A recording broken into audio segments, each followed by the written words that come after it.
My father has been locked in our basement for 3 years. Mother said I'd regret it, staying away for so long. She was right, of course.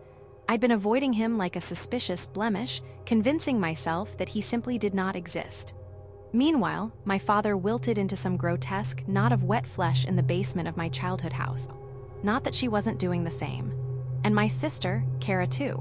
How either of them could go about their days, knowing that he was locked in a room beneath their feet, is beyond me. When I arrived, the sun had long set. The sky was murky and giving way to the stars. The house stood tall against those purple hills, next to the river that cut through the endless fields like a shining wound. Every window, except the living room, which was amber with the skitterish light of a fire, was a yawning black square. The land seemed intent to conceal the building, draping the cladding in a thick wall of ivy. The garden was a state, too. It hadn't been cut for years and was now a wild tangle of grass and bramble. There it was, home, heaving with darkness and memories I'd tried to outrun, dragging me back in with invisible tendrils. Such a large house for a family of 4. Though, with that man in it, the place never felt empty. Mother was a pale smear beyond the frosted glass of the front door. Who knows how long she had sat there waiting for me. She opened the door as soon as I'd finished wading through the long grass. She'd suddenly grown old, older than I had imagined during my absence. Her face, all hollow and drawn out, settled in a mask of despair. She waited until I was within a whisper's reach to speak. "Glad you came," she said, embracing me, then swiftly followed by, "You've been drinking again. Bobby, you said you stopped."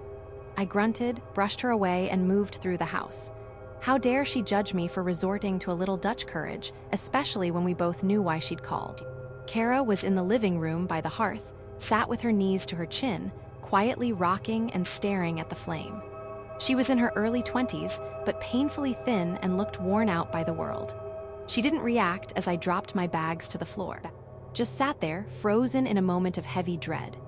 Mother entered and perched upon Father's old chair, combed her hands through her hair, blew out a sigh, then looked up to me, pressing out a sad smile. "I know why I'm here," I said, saving her from the guilt of asking. "You want me to put an end to it?" She just nodded, wiped at the corner of her eye, and played with Kara's hair. "It's been too long, Bobby, and it ain't getting better." "We're sorry," Kara whispered to the flames. "It just can't go on." "Is he still where I left him?" I asked, looking across the room to a doorway swollen with darkness. The corridor leading off to the basement stretched beyond all light. "Yes," Mother croaked out, unable to catch my eye. "Don't reckon he's moved much." I nodded, starting to form a plan. "And he's still dead?" Kara flinched at my words, and Mother placed a hand upon her.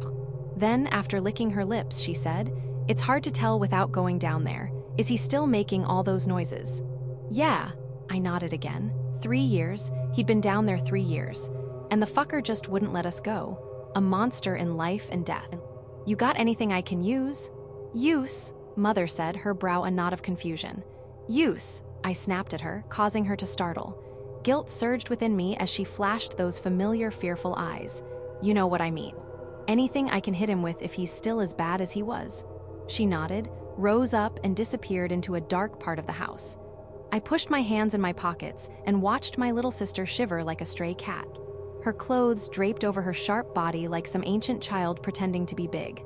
Moments later, Mother returned brandishing a kitchen knife. "Stab him," she shrugged.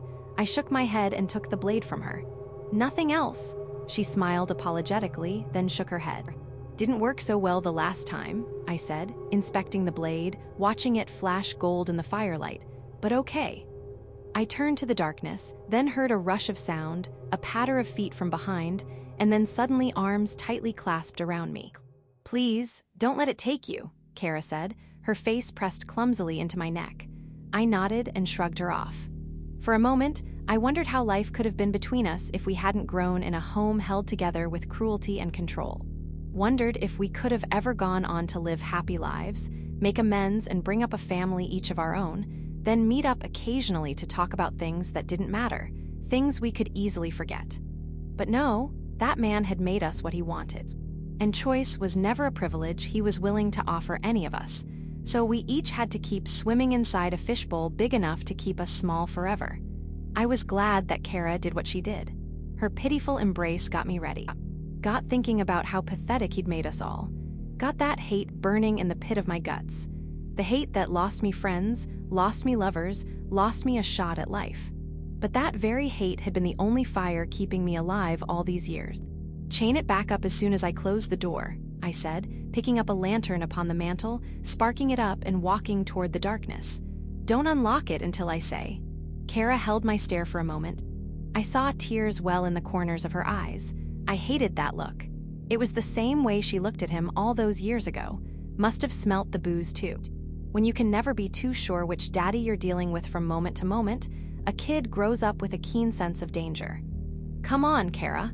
I'm better than that," I said, trying to bite down the shame of even being compared to him. She nodded, though her expression didn't change. Light pushed the darkness into the corners of the corridor. The walls were dull with dust and grime and stretched out until they finally reached the basement door. The chains and locks upon the door winked in the lantern light like pinprick stars as I moved closer. Mother had left a set of keys on a hook nearby. They were cloudy with dust. I felt somewhat reassured that they hadn't been stupid enough to venture downstairs in the time I'd been gone. I also felt a pang of frustration. How could they both just ignore that he was here? And why did it always fall upon me to confront the fucker? I took the keys and opened up each padlock, watched the chains gradually fall away like a king stripping away jewels. Then, finally, I was confronted by a crude door and one last lock to go. The latch clicked loudly as I turned the final key. I paused, noticing the scar tissue on my wrist, the churned hollow of shining flesh, and my father's last send-off. If only all wounds could heal so well. The door creaked open to a staircase descending downwards and disappearing into an impenetrable dark. The shadows did their best to swallow up as much of the lantern's light as they could, reducing it to a pathetic dim glow. I listened to Mother lock the door again.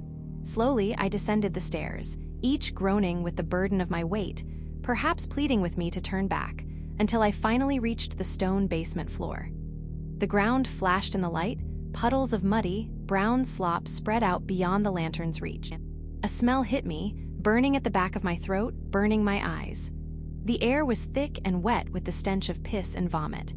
I retched, doubled over, and spat a glob of phlegm into one of the rusty puddles. "You dead yet?" I called out, scanning my light across the room, watching the motes of dust flash upon the air. Forgotten furniture draped in sheets lurched out from the darkness, their shadows twitching in the light. A sound like the heavy wheezing of a fluid-filled lung came from somewhere beyond the hunched dark shapes before me. Then, a loud, wet rattling noise sounded out. "Welcome home, son," a voice like dirt rasped out from the shadows. I froze, ears pricked upon the sudden heavy silence. A sickly pinch in my gut. I willed my feet to move forward to venture closer to Father's voice. Another wheeze, this time followed by a faint clicking and gargling sound. "You know why I'm here, old boy?" I said, scanning the room and readjusting my grip on the knife. Father took in another chug of air and heaved it out. "I wonder who you are here to save?" His words fixed me in place. I could lie all day and say I came home to help Kiera, help Mother, help myself. But he knew. The bastard knew why I'd driven all evening to get here. Why, as soon as Mother had called, I'd walked out my office before finishing my shift. Even at 35, I was still that little boy chasing my father's heels, desperate for him to just see me. I was here for him. Despite everything he had done to me, done to our family, I wanted him to be someone he'd long ago promised to be. The stench grew worse as I moved deeper into the room and closer to his rasping breath. The air thickening and feeling charged like it does before a storm. "I know you weren't always like this," I said to the darkness. "How can you be so sure?" The darkness hissed back. I rounded a disused washer, then pushed aside a stack of boxes, watched their innards tumble out into the pools of muck on the floor. Broken toys and ragged, burned clothes. Artifacts from his reign, some of the nicer punishments he served out. I swept the lantern around and the light shone upon him. He had grown worse. A swollen slab of gray flesh hung from the wooden rafters by thick, sinuous ropes of meat. His torso, headless and with ragged tears where his limbs once were. The skin split into vicious and bloodied smiles, exposing a yellowed ribcage. I recoiled in disgust and slipped upon a smear of awful heat at some point shed. I landed hard onto my back, felt the juices quickly soak into my clothes, splash up onto my face, my mouth. I gagged, turned, and vomited. "What happened to you? What have you become?" I said, spitting out the taste of rot. I watched as a lung heaved slowly behind those ribs, painfully pressing against the bone. Air hissing out of the wounds in his chest in bloodied bubbles. "I've become what I was always destined to be," his voice gargling from a tangle of flayed skin draped over a ceiling rafter. His face now a sodden rag of flesh, a rotten sheet of torn holes. "And what is that?" I said, raising the knife to what used to be his face. "A haunted man, a shivering sack of pus I allowed to fester and change me. And my little shadow." I scrambled to my feet, body clenched in rage, eyes wet with those childhood tears. "Don't fucking call me that," a sigh rasped out from his chest. "I'm sorry, son. I allowed my own shit to poison me, and now we share the same old wound." A prang of searing heat, pain throbbing up my arm. I dropped the knife and fell to my knees in the filth. The scar tissue on my wrist, the skin had split into a yawning wound, revealing not blood, but a thick, yellow ichor. "What is this?" I was breathing so fucking fast and so fucking hard. A heavy shudder moving under my skin as the cut tore wider and further up my arm. I screamed, dropping the lantern and sending it rolling into a mound of matted hair and meat. I pushed myself up, out of the slurry, and scrambled for the stairs.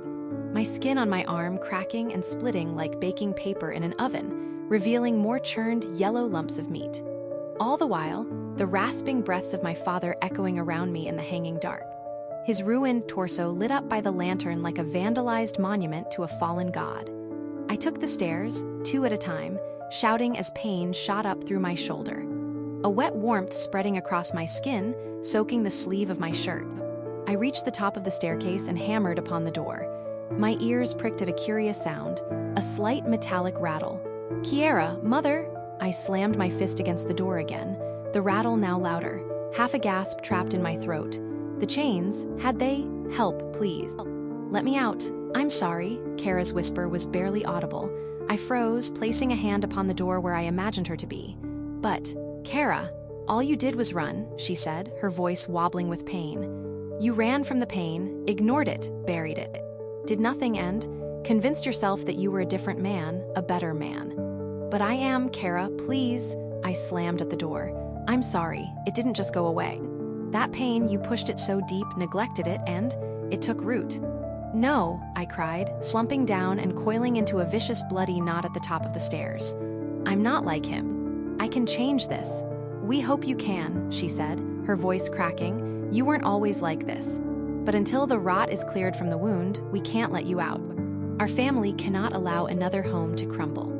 I listened to her cry on the other side of the door, then quietly rise up and walk away. I listened to her argue with Mother, then slam a door somewhere in the house. I listened to that awful wheezing sound vibrate upon the damp air around me. I stared out into the darkness, toward the spot where Father's mutilated body had been, thinking of all the ways he'd ruined our lives, about how pathetic and helpless he'd been, about all the ways I was different to him. How could they even compare us? He was the problem, not me.